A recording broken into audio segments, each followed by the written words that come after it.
Good morning, Algebra 2. We are covering Lesson 61 on advanced factoring. So there's actually a lot of pieces to this. The lesson practice alone is A through the letter I. So the lesson practice is on page 438, and I'm going to walk you through each one. So the first part is going over how we know a binomial is a factor to begin with. So we're going to be using that synthetic substitution or synthetic division, if you want to call it. Either way, just remember the word synthetic. So we know if a binomial is a factor if the remainder is 0. So an example. So if I said, is x minus 4 a factor of the following polynomial, 2x cubed minus x squared minus 43x plus 60? Well, I would determine that by using, and I'm going to use a different color pen here, by using synthetic. Wow, I misspelled. And so remember, synthetic is when we have this line and this large bar down below. So first, if this is x minus 4, I'm not going to use minus 4 because I have to use the value of x it is asking about for synthetic. So I'd set that equal to 0 and determine it's a positive 4. And then above, I'm going to list my coefficients. Now this is review. I'm listing the coefficients that are up above here. So the 2, the negative 1, the negative 43, and the positive 60. So that is where these are coming from. Okay. Now to fill this in, we are going to, sorry, my pen's kind of running out of ink. Bring the first number down underneath the bar, multiply it by the number outside, so 2 times 4 is 8. Add to come down, that gives me positive 7. 7 times 4 is 28. Add to come down, that gives me negative 15. Negative 15 times 4 is negative 60, and I get 0. Now this part here is called, this last number is called the remainder. So because my remainder is 0, the answer is yes. X minus 4 is a factor of this polynomial. So if we open our book to page 438, we're going to do lesson practice part A and B. Okay, and they've asked us the same thing to determine whether the linear binomial is a factor of a polynomial. So here's the polynomial for part A, 3x cubed plus 19x squared plus 32x plus 16 for x plus 3. All right, so the first thing I'm going to do, remember this says x plus 3, but that means I need to set it equal to 0 and solve for x. So x equals a negative 3. And so that's what's going to go here. My coefficients, so 3, 19, 32, and 16 go up top. So let's fill it in. 3 times negative 3 is negative 9. 19 minus 9 is 10. That gives me negative 30. 2, that gives me negative 6. I get a remainder of 10. This is not 0. So the answer is no, it is not a factor because I did not get a remainder of 0.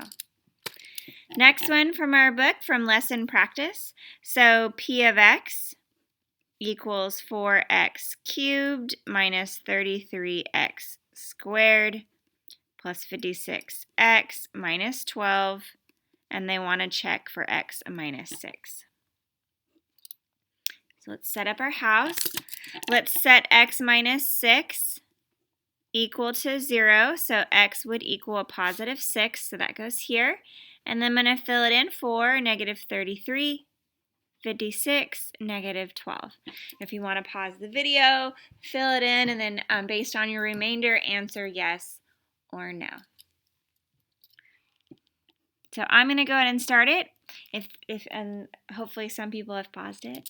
6 times 4 is 24. Negative 33 plus 24 is negative 9. That gives me negative 54, which gives me a positive 2, positive 12, remainder of 0. So yes, x minus 6 is a factor. So that covers the first part of this lesson.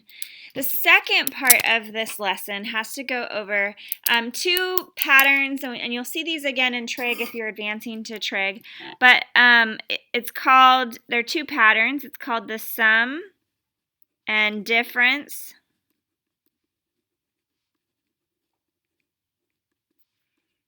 of two cubes. So if you see the word cube, know that that means something to the third. So for example, x cubed, 4 cubed, 5 cubed, right? But they're not going to write 4 cubed and 5 cubed. They're going to write 64 or 125. But those are examples of things that are cubed. So the first thing is there is a pattern, and you will simply fill it in. So a sum would mean that I have a cubed plus b cubed, and my factors would be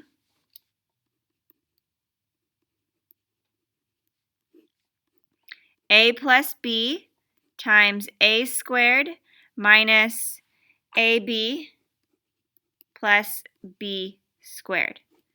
Now, that is something you'll have to remember, but the signs, we remember using an acronym. So for our signs, there's an acronym called SOAP. The first sign is the same, the second is opposite, and the last one is always positive. Okay, so this first sign is the same as the problem you were given. The second one is opposite, and the last one is always positive. Now, for a difference of two cubes, that would be like a term cubed minus another term cubed. My factors are identical. I still have a, b, a squared, a times b, and b squared. The difference is our plus and minus signs. So the first should be the same as the problem. The next one is opposite, and the last one is always positive. So we're going to try a couple together, and then we'll do one from the book. So let's see here. We did example 1. This would be example 2. Factor. Let me think of a good one.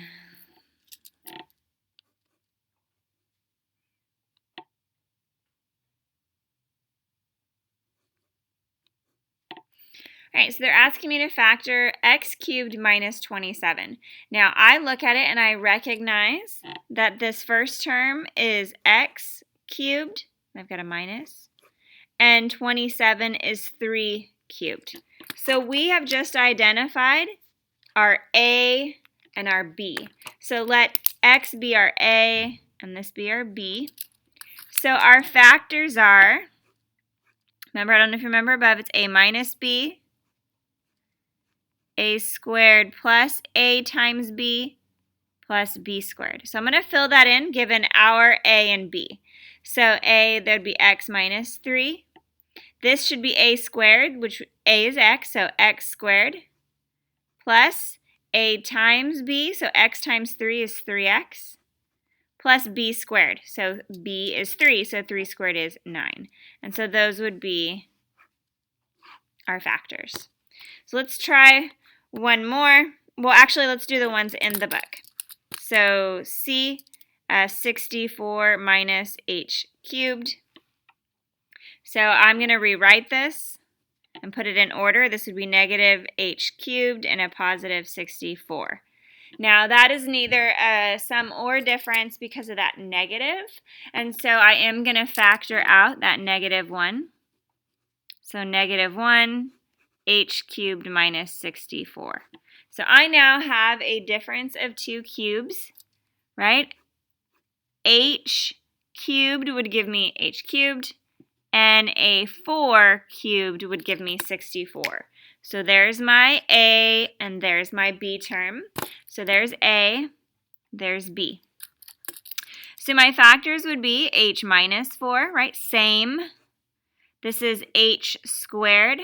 Opposite, h times 4 is 4h plus 4 squared, which is 16. And so those are my factors.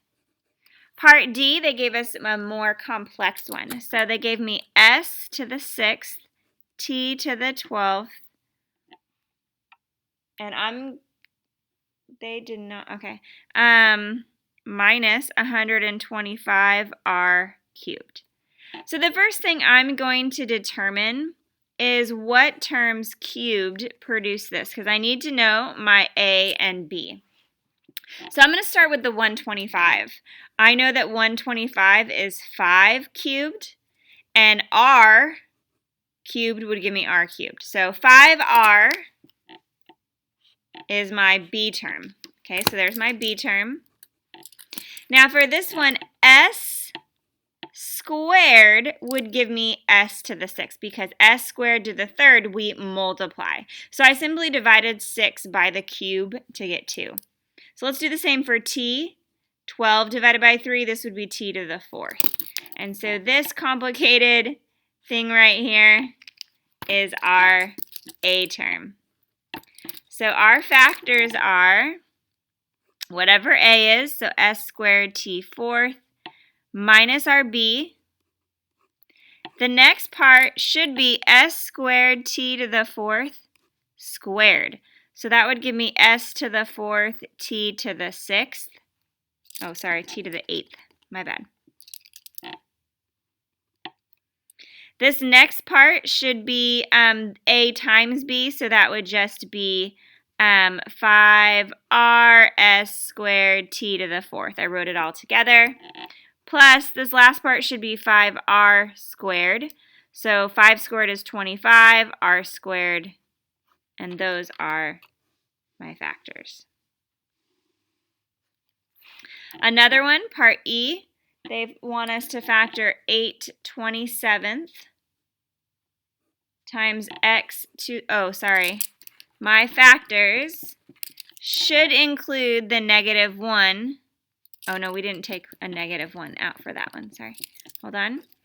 In part C, my bad, that -1 we took out in the beginning should be out here. I just thought of it as we were like way down here.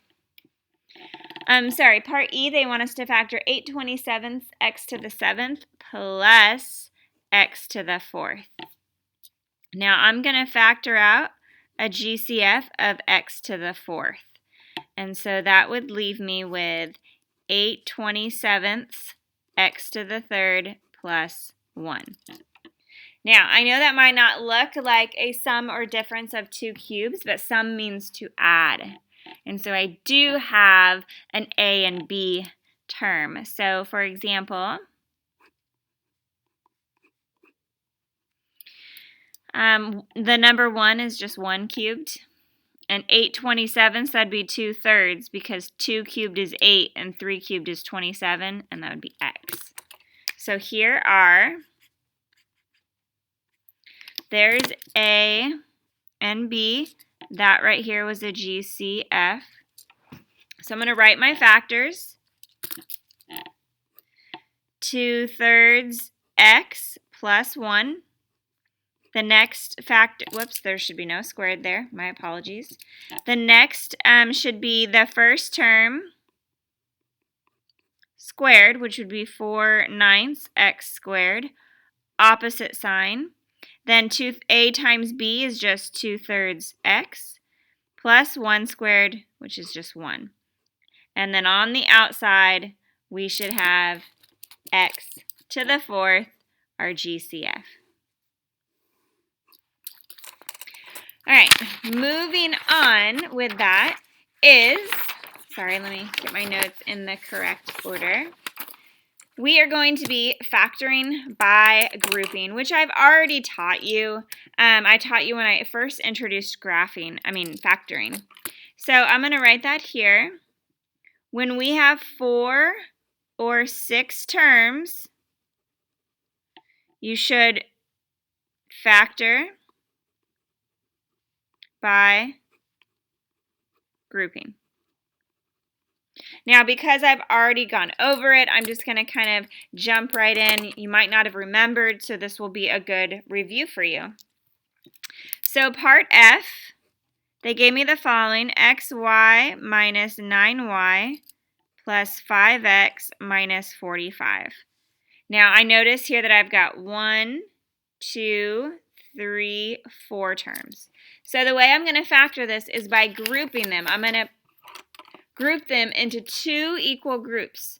So because there are 4, each group will have 2 terms. So these first 2 will be in a group, and these second 2 will be in a group. And then I'm going to take out the GCF from each group. So what do x, y, and 9y have in common? They have y. And if I factor y out, I'm just left with x minus 9 because I took the y out of here, right? You just cross it out, and the y out of here. Now we're going to do that with the second group. So positive 5x and negative 45 have a positive 5 in common. If I took the 5 out, I'm left with x. Negative 45 divided by 5 is minus 9. So notice these are identical. So you write one of the twins. You only write one of the twins. And then you write your GCFs together. So y plus 5. Those are the factors. It's not bad. It's not scary. So we're going to move on to part G. Sorry, let me raise that up. And let me get a drink of coffee because that's so important.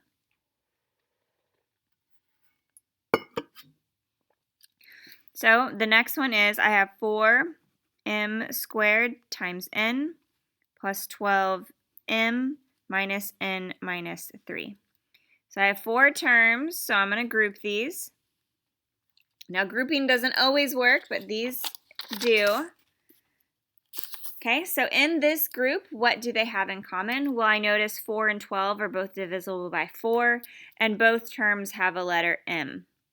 So if I take the 4 and an m out, I'm left with mn. Did I write this problem down wrong? I did. This should be squared. I don't know why I had got an accent when I said that. I'm like, this isn't going to work. So this should be squared. So I'm left with n plus 3 because I took m squared out of here and m squared out of here, and I divided each by a 4. The next group, they don't really have anything in common except a negative, and I can take 1 out of each, which would leave me with n plus 3. So remember, we write one of the twins. These have to be the same.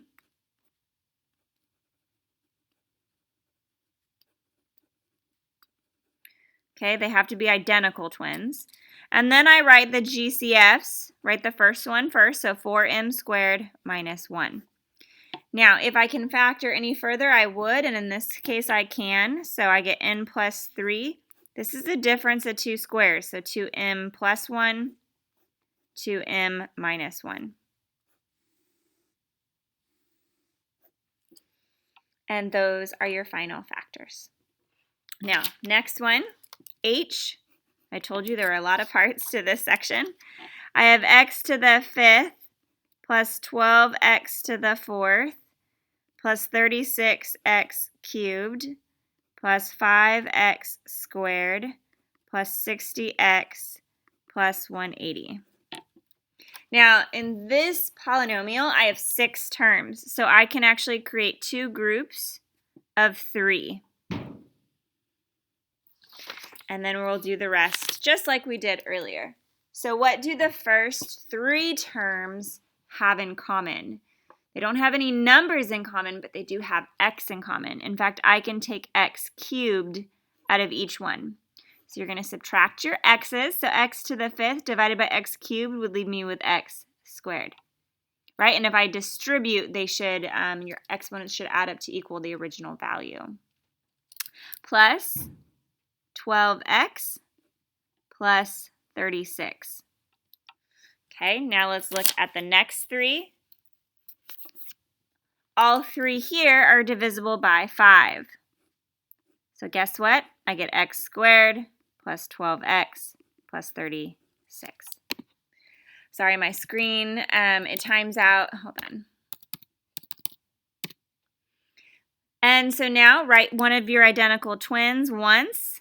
X squared plus 12x plus 36. And then my GCF, so x cubed plus 5. So I wrote this here. Now if you could factor further, which in this case you can, because x squared plus 12x, that's 36, 12, that's 9 and 3. So x plus 9, x plus 3. Is this a sum of two cubes? No, because 5 is not cubed. So I get x cubed plus 5. And that, my friends, is your answer. The last part of this chapter is, or this section, is how to factor a polynomial completely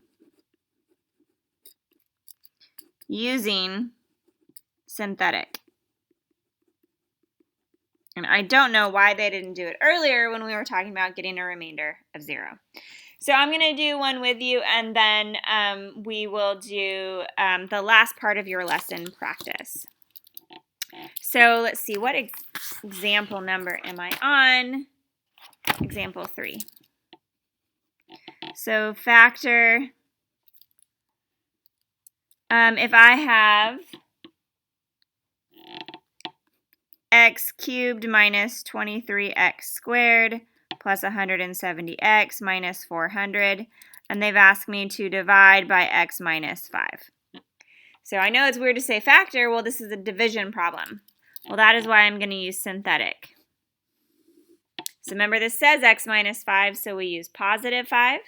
Set up your coefficients.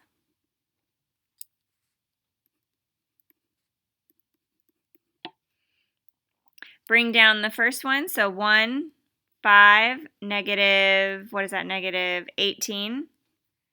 5 times negative 18 is negative 90. 80, whoops, sorry, this should be 400. 5 times 80 is 400, which gives me a remainder of 0. So that means that x minus 5 is a factor, because remainder is 0. So let's write what I'm left with. X squared minus 18x plus 80. I can factor that. 80 and negative 18 would be negative 8 and negative 10. So my other two factors are x minus 8 and x minus 10. So these three are the factors of my original polynomial, and we did that using synthetic. So we'll do the last problem, part I. It gave us, I believe, the volume of a rectangular solid. So the volume came out to be x cubed plus 5x squared minus 600x plus 4,500. And we're dividing that by one of the dimensions. I don't remember if it was width. It was length. So let's do the same thing here. You're going to use synthetic. Fill in your coefficients. And then you're going to fill in your synthetic. So 1, 15, 20, 300, negative 300, negative 4,500. So because I have a remainder of 0, I know x minus 15 is a factor. Now I can factor what's remaining. So negative 320. I bet that is 30 times a negative 10. So my other factors are x plus 30 and x minus 10. And that completes that very long section.